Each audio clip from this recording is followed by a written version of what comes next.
സാഗരമധ്യത്തിൽ പെട്ടു ഞാനുഴലുമ്പോൾ, ദുഃഖത്തിൻ സാഗരമധ്യത്തിൽ പെട്ടു ഞാനുഴലുമ്പോൾ, നൗകയുമായി നാഥ വന്നിടണേ, ഒരു കര നീ എത്തിച്ചിടണമേ. യേശുവേ യേശുവേ യേശുവേ യേശുവേ. നിത്യസ്തുതിക്കേറ്റം യോഗ്യമായ പരിശുദ്ധ പരമ ദിവ്യകാരുണ്യത്തിന് നിത്യസ്തുതിക്കേറ്റം യോഗ്യമായ പരിശുദ്ധ പരമ ദിവ്യകാരുണ്യത്തിന് നിത്യസ്തുതിക്കേറ്റം യോഗ്യമായ പരിശുദ്ധ പരമ ദിവ്യകാരുണ്യത്തിന് സ്നേഹമുള്ളവരെ, നാം കൃപയുടെ സമയത്തിലേക്ക് പ്രവേശിക്കുകയാണ്. പിതാവായ ദൈവം തൻ്റെ പുത്രനിലൂടെ നമുക്കായി വെളിപ്പെടുത്തിയ ആ വലിയ കരുണയുടെ നിമിഷങ്ങളാണ് നാം അനുസ്മരിക്കുക. ഇന്നലെ നാം എല്ലാവരും തന്നെ ദൈവകരുണയുടെ തിരുനാൾ ആഘോഷിച്ചു. തൻ്റെ പുത്രൻ പീഡാസഹനത്തിലൂടെ നമുക്കായി വെളിപ്പെടുത്തിയ ആ വലിയ കരുണയെക്കുറിച്ചാണ് ദൈവകരുണയിൽ നാം കൂടുതലായിട്ട് ധ്യാനിച്ചത്. യൂസഫ് ഓഗസ്റ്റീനായോട് യേശുനാഥൻ വെളിപ്പെടുത്തിയ ആ രഹസ്യങ്ങൾ കൂടുതലായി നമ്മൾ ധ്യാനിക്കുകയുണ്ടായി. ഇന്ന് തിരുസഭ കർത്താവിൻ്റെ മംഗളവാർത്ത തിരുനാൾ ആഘോഷിക്കുകയാണ്. കർത്താവിൻ്റെ മംഗളവാർത്ത തിരുനാളിൽ നമ്മുടെ വിചിന്തനത്തിനായിട്ട് നൽകിയിരിക്കുന്ന വചനഭാഗം ലൂക്കായുടെ സുവിശേഷം 1-ാം അധ്യായം 26 മുതൽ 38 വരെയുള്ള തിരുവചനങ്ങളാണ്. നമുക്ക് ആ തിരുവചനങ്ങൾ വായിച്ച് ധ്യാനിക്കാം. 6-ാം മാസം ഗബ്രിയേൽ ദൂതൻ ഗലീലയിൽ നസ്രത്ത് എന്ന പട്ടണത്തിൽ ദാവീദിന്റെ വംശത്തിൽപ്പെട്ട ജോസഫ് എന്നു പേരായ പുരുഷനുമായി വിവാഹ നിശ്ചയം ചെയ്തിരുന്ന കന്യകയുടെ അടുത്തേക്ക് ദൈവത്താൽ അയക്കപ്പെട്ടു. അവളുടെ പേര് മറിയം എന്നായിരുന്നു. ദൂതൻ അവളുടെ അടുത്ത് വന്ന് പറഞ്ഞു, ദൈവകൃപ നിറഞ്ഞവളെ സ്വസ്തി, കർത്താവ് നിന്നോടുകൂടെ. ഈ വചനം കേട്ട് അവൾ വളരെ അസ്വസ്ഥയായി. എന്താണ് ഈ അഭിവാദനത്തിൻ്റെ അർത്ഥം എന്ന് അവൾ ചിന്തിച്ചു. ദൂതൻ അവളോട് പറഞ്ഞു, മറിയമേ, നീ ഭയപ്പെടേണ്ട, ദൈവസന്നിധിയിൽ നീ കൃപ കണ്ടെത്തിയിരിക്കുന്നു. നീ ഗർഭം ധരിച്ച് ഒരു പുത്രനെ പ്രസവിക്കും. നീ അവന് യേശു എന്ന് പേരിടണം. അവൻ വലിയവനായിരിക്കും, അത്യുന്നതൻ്റെ പുത്രൻ എന്ന് വിളിക്കപ്പെടും. അവൻ്റെ പിതാവായ ദാവീദിന്റെ സിംഹാസനം ദൈവമായ കർത്താവ് അവന് കൊടുക്കും. യാക്കോബിൻ്റെ ഭവനത്തിന്മേൽ അവൻ എന്നേക്കും ഭരണം നടത്തും. അവൻ്റെ രാജ്യത്തിന് അവസാനം ഉണ്ടാകുകയില്ല. മറിയം ദൂതനോട് പറഞ്ഞു, ഇതെങ്ങനെ സംഭവിക്കും? ഞാൻ പുരുഷനെ അറിയുന്നില്ലല്ലോ. ദൂതൻ മറുപടി പറഞ്ഞു, പരിശുദ്ധാത്മാവ് നിന്റെ മേൽ വരും, അത്യുന്നതൻ്റെ ശക്തി നിന്റെ മേൽ ആവസിക്കും. ആകയാൽ ജനിക്കാൻ പോകുന്ന ശിശു പരിശുദ്ധൻ, ദൈവപുത്രൻ എന്ന് വിളിക്കപ്പെടും. ഇതാ നിന്റെ ചാർച്ചക്കാരി വൃത്തിയായ എലിസബത്തും ഒരു പുത്രനെ ഗർഭം ധരിച്ചിരിക്കുന്നു. വന്തി എന്ന് പറഞ്ഞിരുന്ന അവൾക്ക് ഇത് 6-ാം മാസമാണ്. ദൈവത്തിന് ഒന്നും അസാധ്യമല്ല. മറിയം പറഞ്ഞു, ഇതാ കർത്താവിൻ്റെ ദാസി, നിന്റെ വാക്ക് എന്നിൽ നിറവേറട്ടെ. അപ്പോൾ ദൂതൻ അവളുടെ മുമ്പിൽ നിന്ന് മറഞ്ഞു. പ്രിയമുള്ളവരെ, കർത്താവിൻ്റെ മംഗളവാർത്ത തിരുനാൾ ആഘോഷിക്കുമ്പോൾ തീർച്ചയായും ഈ കൃപയുടെ മണിക്കൂറിൽ ദൈവം നമ്മോട് കാണിച്ച വലിയ സ്നേഹത്തിൻ്റെ പ്രകടനമാണ് പെസഹനികാമറിയത്തിൽ കാണുന്നത് എന്ന് നമുക്ക് പറയുവാൻ സാധിക്കും. കാരണം രക്ഷാകര ചരിത്രത്തിൽ ഒരിക്കലും മാറ്റിവെക്കാവുന്ന ഒരു പേരല്ല പെസഹനികാമറിയത്തിൻ്റേത്. നൂറ്റാണ്ടുകൾക്ക് മുമ്പേ തന്നെ തൻ്റെ ഏകജാതനെ ഈ ലോകത്തിലേക്ക് അയക്കുവാൻ വേണ്ടി പിതാവായ ദൈവം ഒരുക്കി വെച്ചവളാണ് പെസഹനികാമറിയം. ജന്മഭാവമില്ലാതെ ജനിച്ചവൾ. തീർച്ചയായും പെസഹനികാമറിയത്തിൻ്റെ മാതാപിതാക്കളുടെ പ്രാർത്ഥനയും അവളെ ആ ഒരു തലത്തിലേക്ക് ഉയരുവാൻ സഹായിച്ചിട്ടുണ്ട്. അതിനാൽ തന്നെ ദൈവദൂതനെ പരിശുദ്ധ കന്യകാമറിയത്തിൻ്റെ ജീവിതത്തിലേക്ക് അയക്കുമ്പോൾ അവളുടെ ചുറ്റുപാടുമുള്ള വ്യക്തികൾക്ക് ഒരിക്കലും അത് സങ്കല്പിക്കുവാൻ പോലും പറ്റാത്ത ഒന്നാണ്. കാരണം പ്രവാചകന്മാർ മുഖേന പലതവണ രക്ഷകനെക്കുറിച്ചുള്ള മുന്നറിയിപ്പുകൾ നൽകപ്പെട്ടിട്ടുണ്ടെങ്കിലും പിതാവായ ദൈവം തന്നെ ഒരു മനുഷ്യരൂപമായി നമ്മുടെ ഇടയിലേക്ക് വരുമെന്ന് ആർക്കും തന്നെ ചിന്തിക്കുവാൻ കഴിയുന്ന ഒന്നായിരുന്നില്ല. ദൈവം എന്തിനാണ് ഈ ലോകത്തിലേക്ക് ഒരു മനുഷ്യരൂപം സ്വീകരിച്ച് കടന്നു വന്നത്? അത് പ്രിയമുള്ളവരെ, നമ്മുടെ ഓരോരുത്തരുടെയും പാപം നിമിത്തമാണ്. നാം ഓരോരുത്തരും പാപം ചെയ്യുമ്പോൾ നമുക്ക് നഷ്ടമാകുന്നത് ദൈവവുമായിട്ടുള്ള ഒരു അടുപ്പമാണ്. മനുഷ്യൻ പാപത്തിൽ വീണുപോയത് കൊണ്ട് തന്നെ ദൈവവും മനുഷ്യനും തമ്മിൽ വളരെ അകൽച്ചയുണ്ടായി. ഒരിക്കലും മനുഷ്യന് ദൈവത്തിൻ്റെ അടുക്കിലേക്ക് എത്തുവാൻ സാധിക്കാത്ത ഒരവസ്ഥ കടന്നു വന്നു. അതിനാൽ കാണുവാനായ ദൈവം എന്താണ് ചെയ്തത്? നമ്മുടെ അടുക്കിലേക്ക് വരുവാൻ വേണ്ടി ദൈവം മനുഷ്യനായി അവതരിച്ചു. ആ മനുഷ്യനായി അവതരിച്ച വേളയിൽ ദൈവത്തിന് നമ്മുടെ ഇടയിലേക്ക് കടന്നു വരുവാൻ നമ്മുടെ ഓരോരുത്തരുടെയും അനുവാദം ആവശ്യമായിരുന്നു. മനുഷ്യൻ്റെ അനുവാദമില്ലാതെ ഒരിക്കലും ദൈവത്തിന് മനുഷ്യനിൽ പ്രവർത്തിക്കുവാൻ സാധിക്കാത്തൊരു അവസ്ഥ. ഇവിടെ തൻ്റെ ഹിതം നിറവേറ്റുവാൻ വേണ്ടി ദൈവം തിരഞ്ഞെടുത്തത് പരിശുദ്ധ കന്യകാമറിയത്തെയാണ്. അതുകൊണ്ട് തന്നെയാണ് ദൈവദൂതൻ പരിശുദ്ധ കന്യകാമറിയത്തിൻ്റെ അടുക്കിലേക്ക് വന്നുകൊണ്ട് പറഞ്ഞത്, ദൈവകൃപ നിറഞ്ഞവളെ സ്വസ്തി, കർത്താവ് നിന്നോടുകൂടെ. ദൈവത്തിൻ്റെ കൃപ തീർച്ചയായും പരിശുദ്ധ കന്യകാമറിയത്തിലേക്ക് കടന്നു വന്നിരുന്നു. ആ ഒരു അഭിവാദനം കേട്ടപ്പോൾ അവൾ അസ്വസ്ഥയായി. ഇതെന്താണെന്ന് പോലും തിരിച്ചറിയാൻ പറ്റാത്തൊരു അവസ്ഥയിലായിരുന്നു അവൾ അപ്പോൾ. പ്രിയമുള്ളവരെ, പിന്നീട് ആ ദൂതൻ വഴി അവളെ അറിയിച്ച കാര്യങ്ങൾ നമ്മുടെ വചനത്തിൽ കണ്ടു.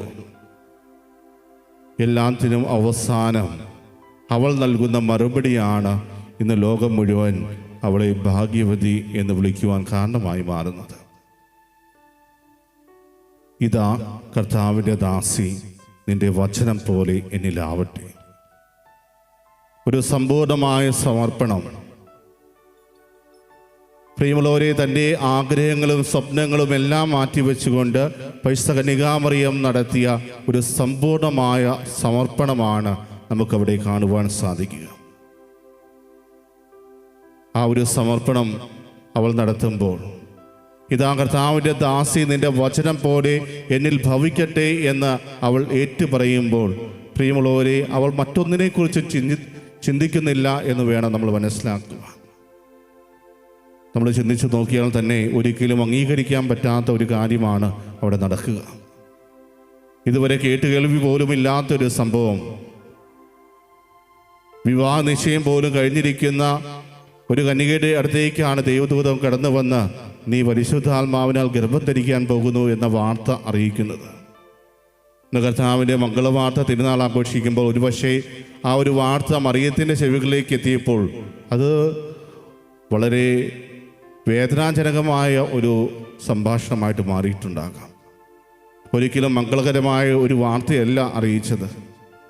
പക്ഷേ അത് തൻ്റെ ഹൃദയത്തിലേക്ക് ഏറ്റെടുക്കുവാൻ പരിശുദ്ധ കന്യകാമറിയം തയ്യാറായി എന്നുള്ളതിലാണ് അതൊരു മംഗളവാർത്തയായിട്ട് മാറുന്നതിന് ഇടയാക്കിയത്. അവൾക്ക് ചിന്തിക്കാമായിരുന്നു, ഞാൻ ഇത് അംഗീകരിക്കുകയാണെങ്കിൽ എൻ്റെ ഭാവി എന്തായിരിക്കും? ഇനിയുള്ള ദിവസങ്ങളിൽ ഞാൻ എങ്ങനെയായിരിക്കും മറ്റുള്ളവരുടെ മുമ്പിൽ കരുതപ്പെടുന്നത്? എന്തിന് എൻ്റെ സ്വന്തം മാതാപിതാക്കൾ പോലും ഇത് അംഗീകരിക്കുമോ? ഞാൻ വസിക്കുന്ന കുടുംബത്തിൽ അല്ലെങ്കിൽ എൻ്റെ അയൽപക്കത്തിലുള്ള ആളുകൾ അത് അംഗീകരിക്കുമോ? ഞാനായിരിക്കുന്ന സമൂഹം അത് അംഗീകരിക്കുമോ? അല്ലെങ്കിൽ വിവാഹം നയിച്ച് നിശ്ചയം കഴിഞ്ഞിരിക്കുന്ന ജോസഫ് അത് അംഗീകരിക്കുമോ? ജോസഫിൻ്റെ മാതാപിതാക്കൾ, ജോസഫിൻ്റെ നാട്ടുകാർ, അതെല്ലാം എങ്ങനെയായിരിക്കും ഈ വാർത്ത അംഗീകരിക്കുക? അവർക്കത് മനസ്സിലാക്കുവാൻ സാധിക്കുമോ?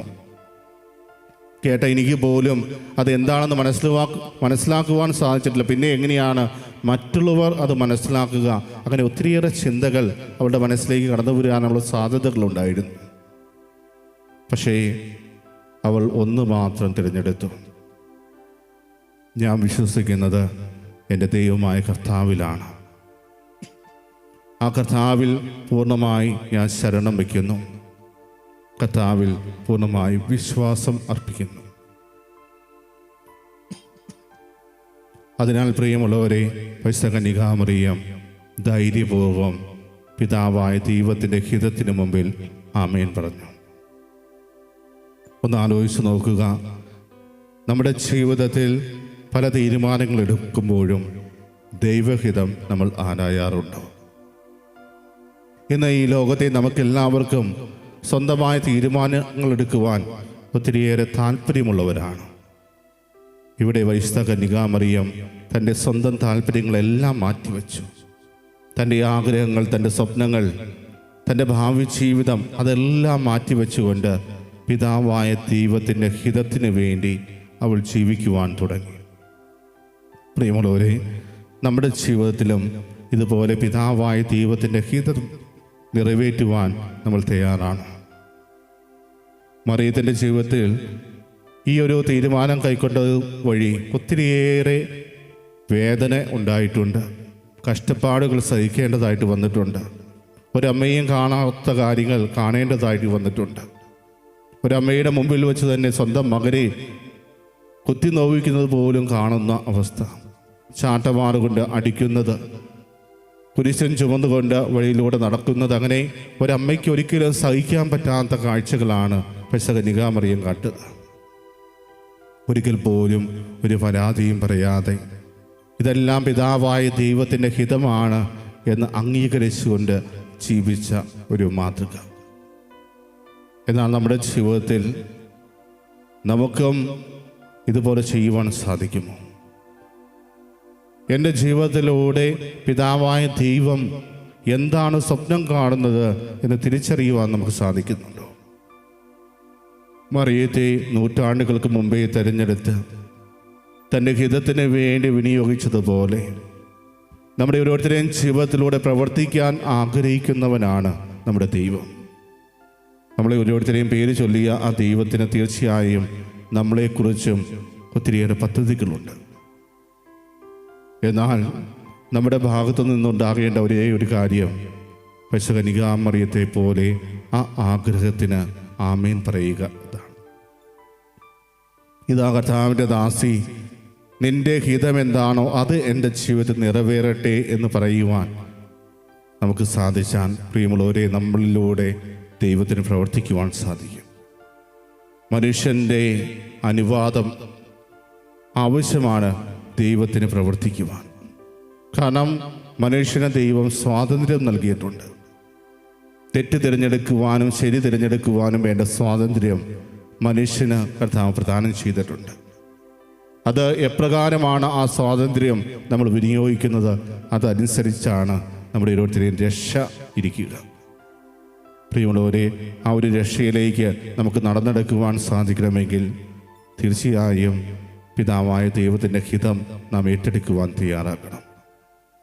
ഇന്ന് കർത്താവിൻ്റെ മക്കളെ വാഴ്ത്ത തിരുനാൾ നാം കൊണ്ടാടുമ്പോൾ ദൈവം പരിശുദ്ധ കന്യകാമറിയത്തിലൂടെ നമുക്ക് വേണ്ടി കാണിച്ചത് ദൈവത്തിൻ്റെ വലിയ കരുണയാണെന്ന് തിരിച്ചറിയുക.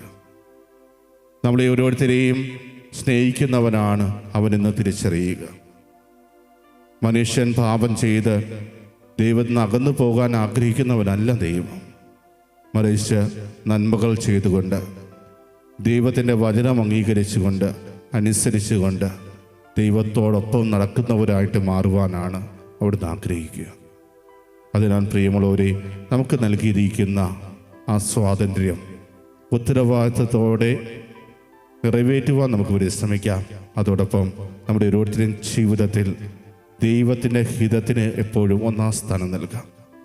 എൻ്റെ സ്വപ്നങ്ങളല്ല, എൻ്റെ ആഗ്രഹങ്ങളല്ല, മറിച്ച് ദൈവത്തിൻ്റെ ഹിതമാണ് ഇതിലൂടെ നിറവേറേണ്ടത്.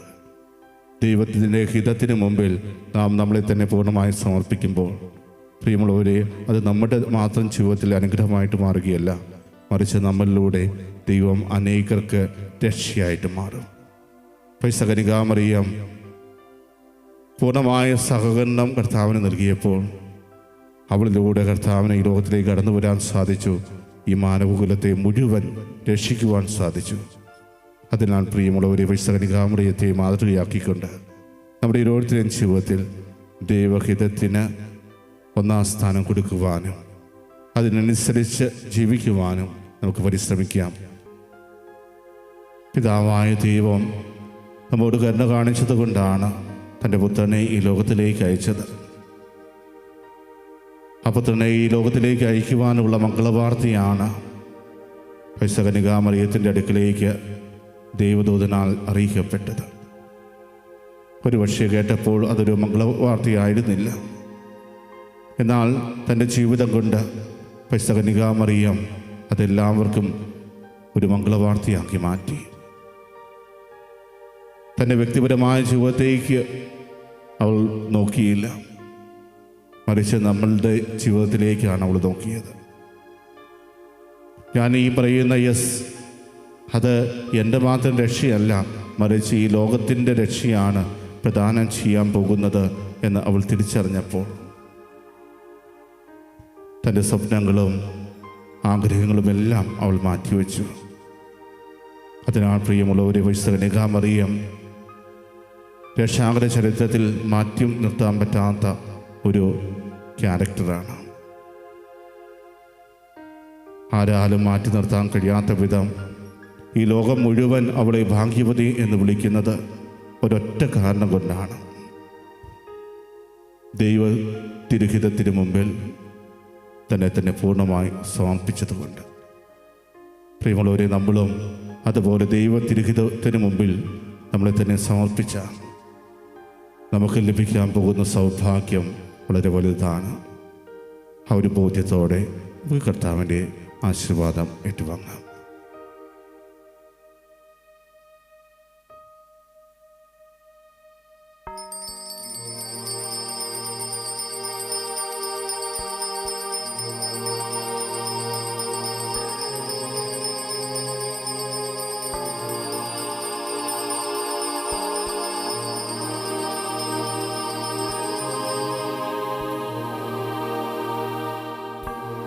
പരിശുദ്ധ പരമമാ